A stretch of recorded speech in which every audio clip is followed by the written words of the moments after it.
Hey Taurus, welcome to this very special video. Today we're going to be talking about 1111. So I used to record a lot of lessons and special videos like that on Patreon. My Patreon is closed for the moment, but I felt invited to share some of those messages with you today. So in my practice, 1111 is very connected to Taurus. And this is my own interpretation.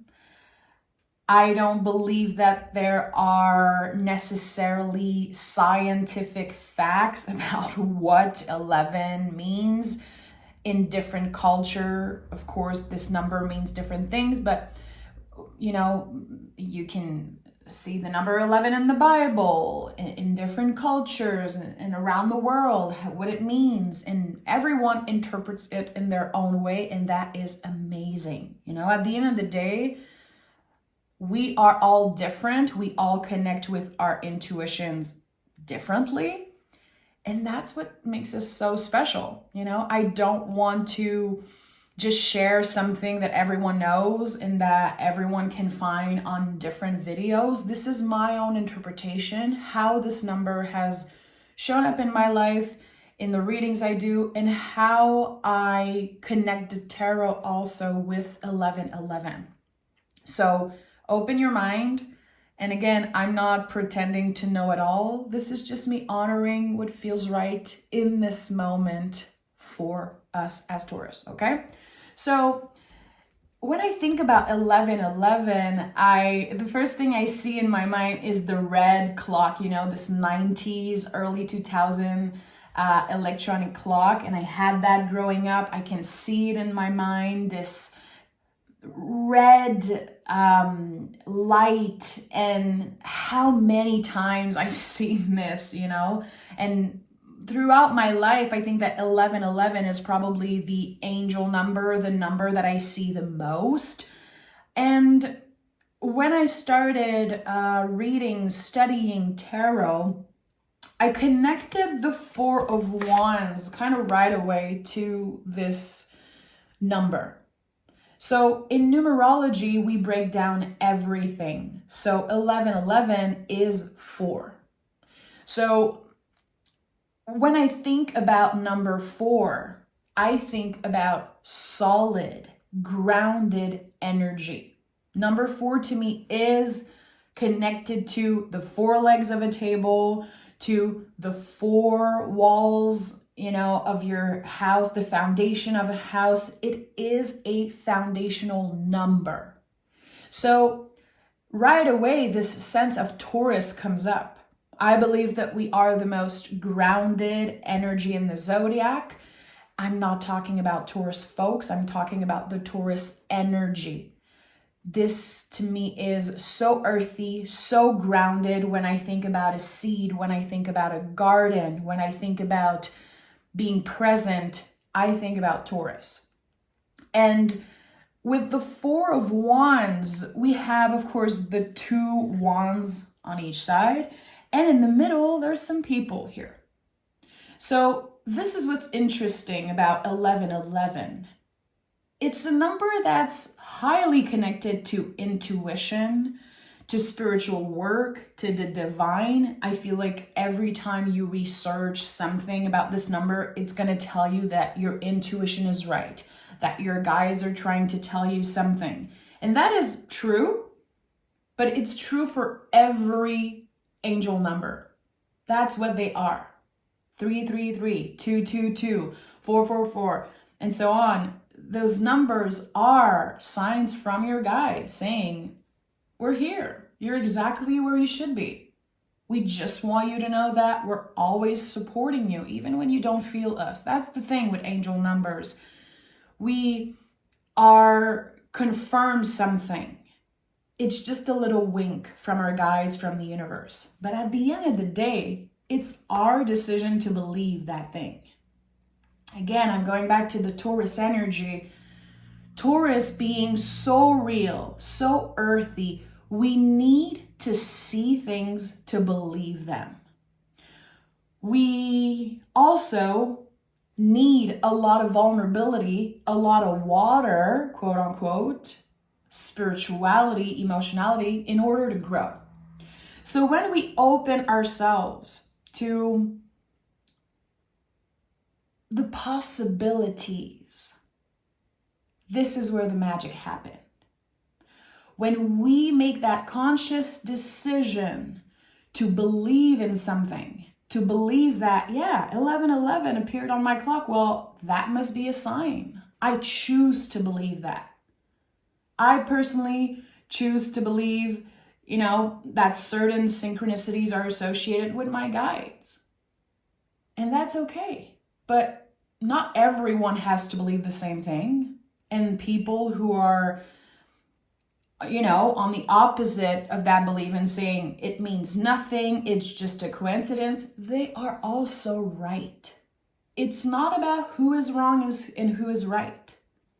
It's about honoring everything, which number 4 is very connected to that. Again, think about 4, a box, a container. Everything can be contained.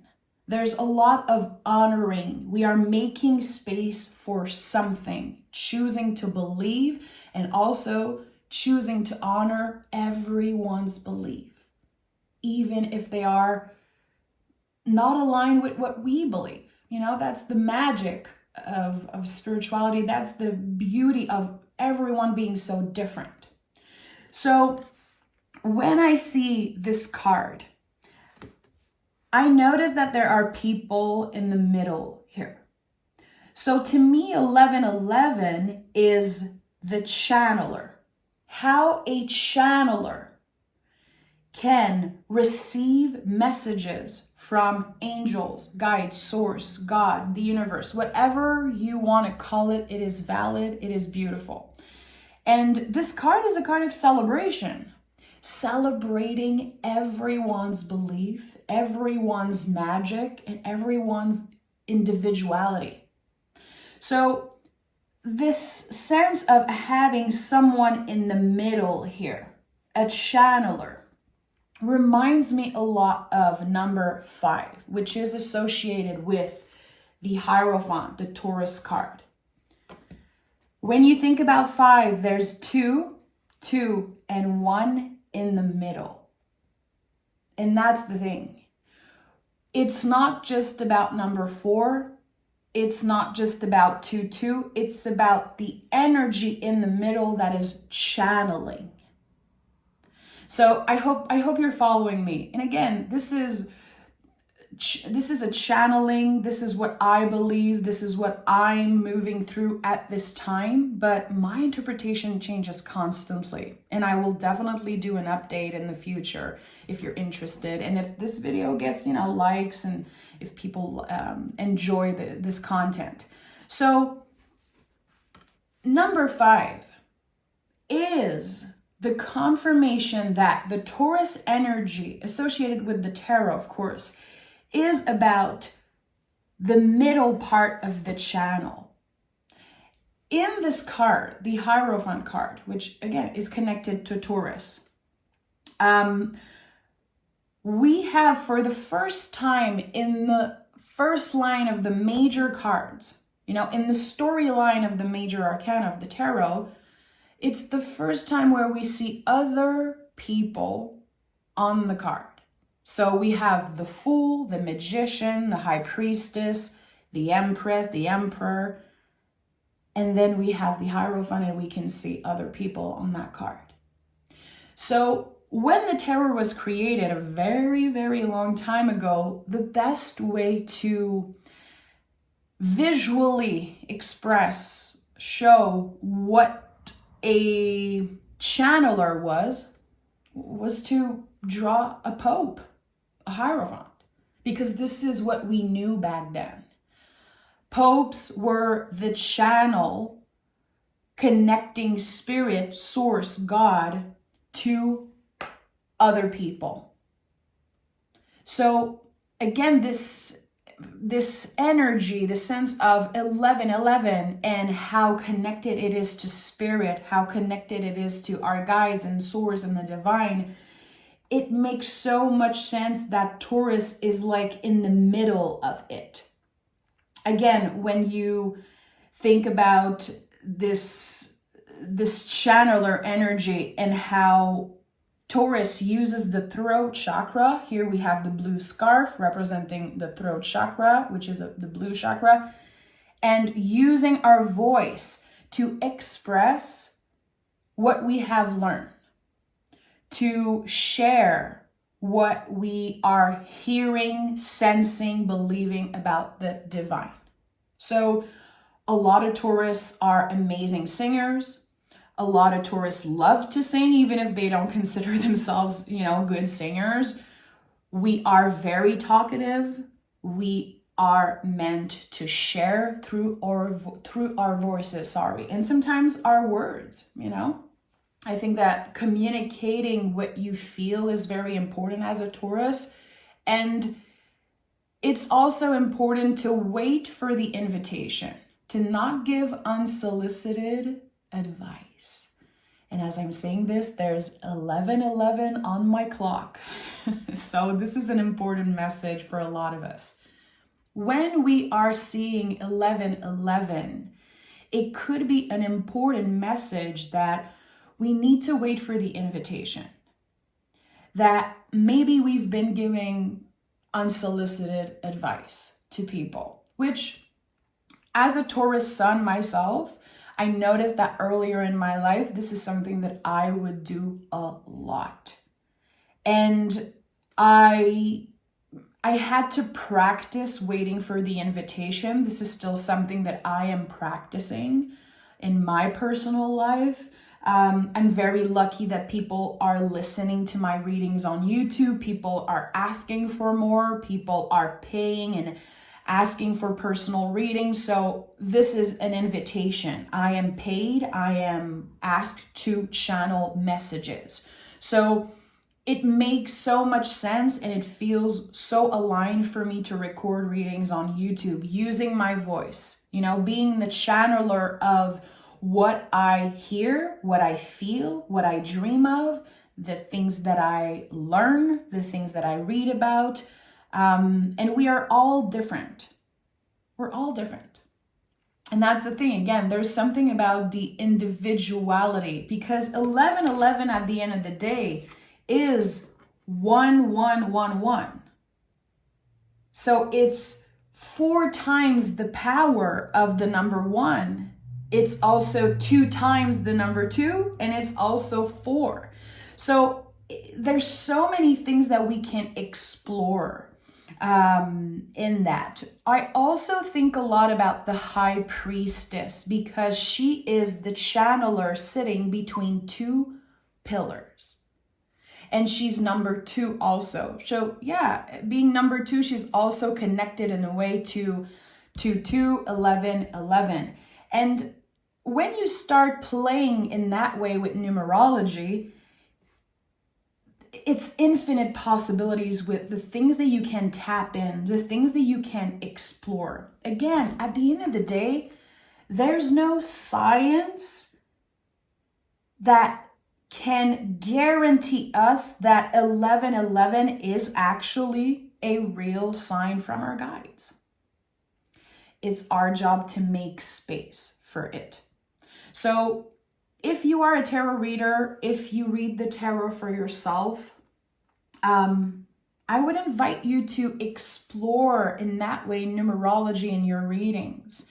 To think about how number 2 can be associated with the channel of something, or maybe just one part of receiving or giving something. Number 4 also in the tarot, all 4s are connected. The Emperor is number 4, well, the Emperor is connected to number 4.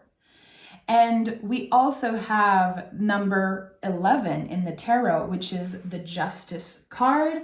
And I should have taken out, it's right there on my altar, but I don't want to get up and interrupt this video.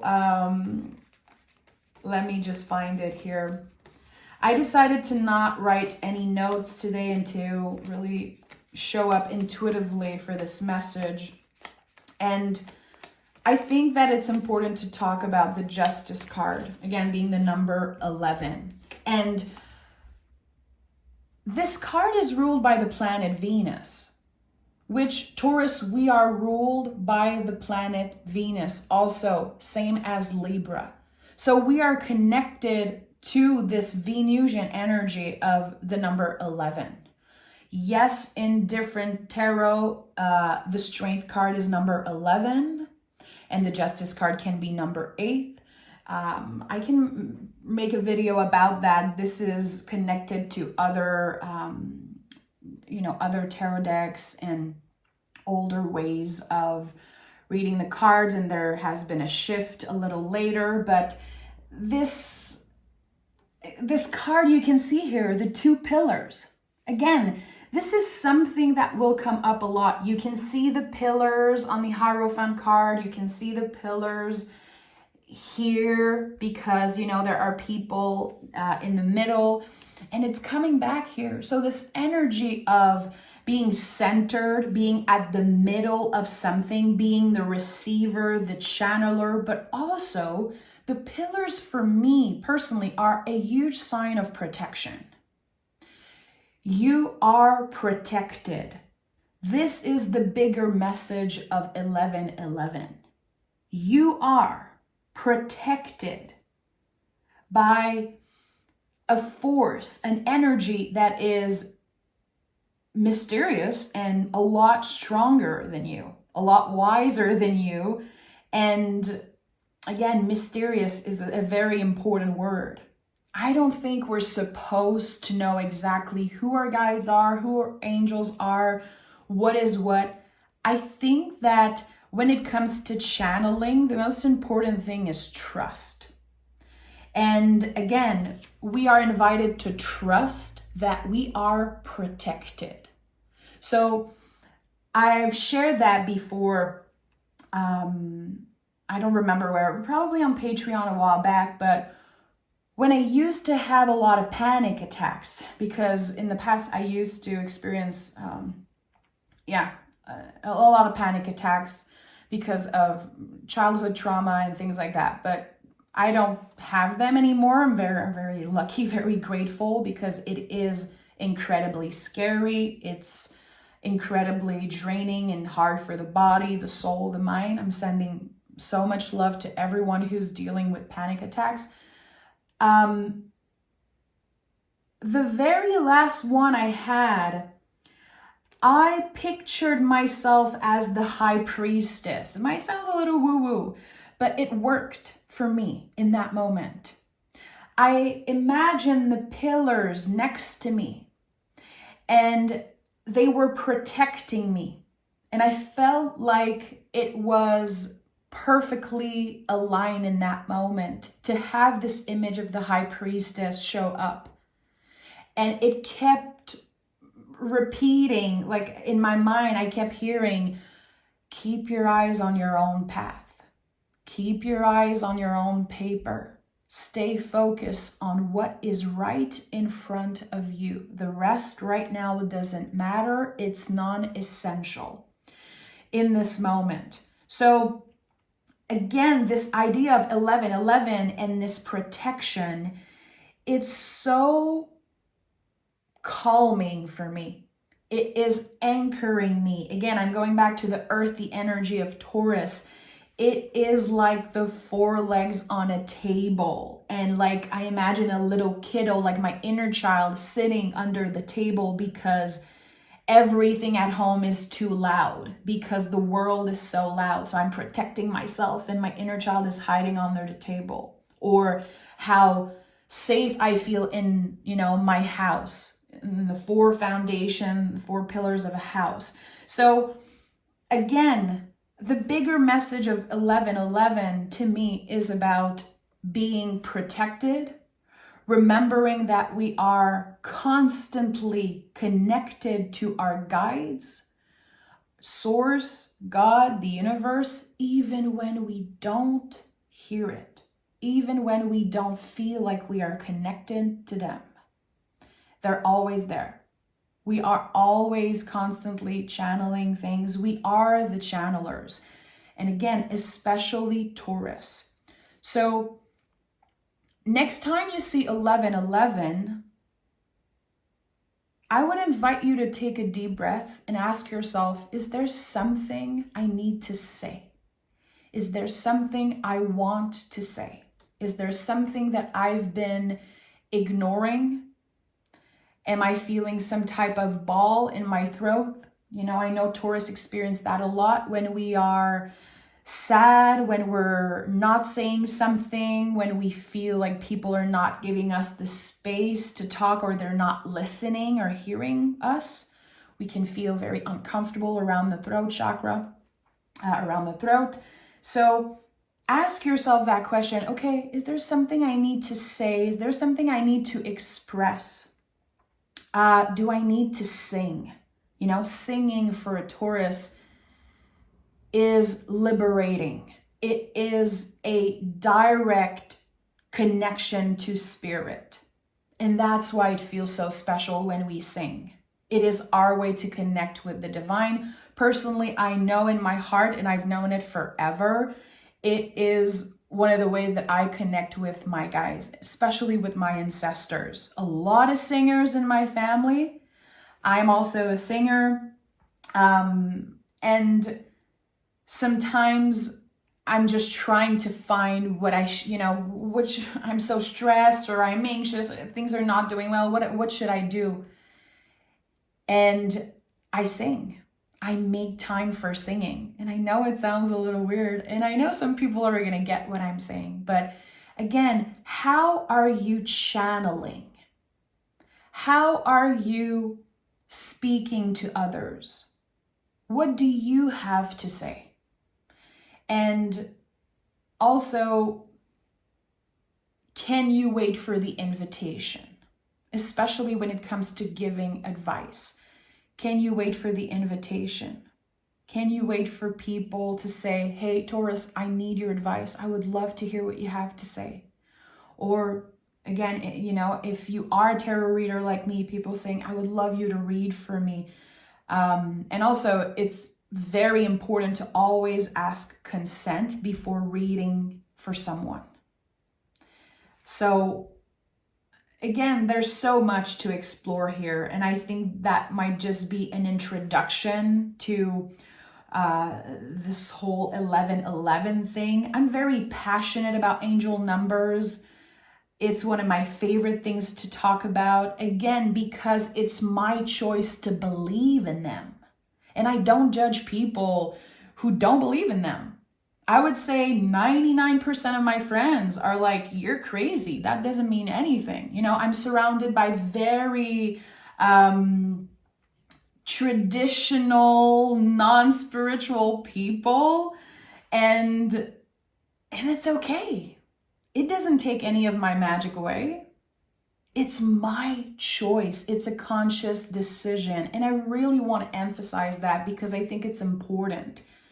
It's easy for people to point fingers and say, you're crazy, you read tarot, you believe in angel numbers. But I'm not going to point fingers and say that someone is crazy because they believe in God or because they don't believe in God. It's none of my business. Again, I'm always going back to this energy of protection.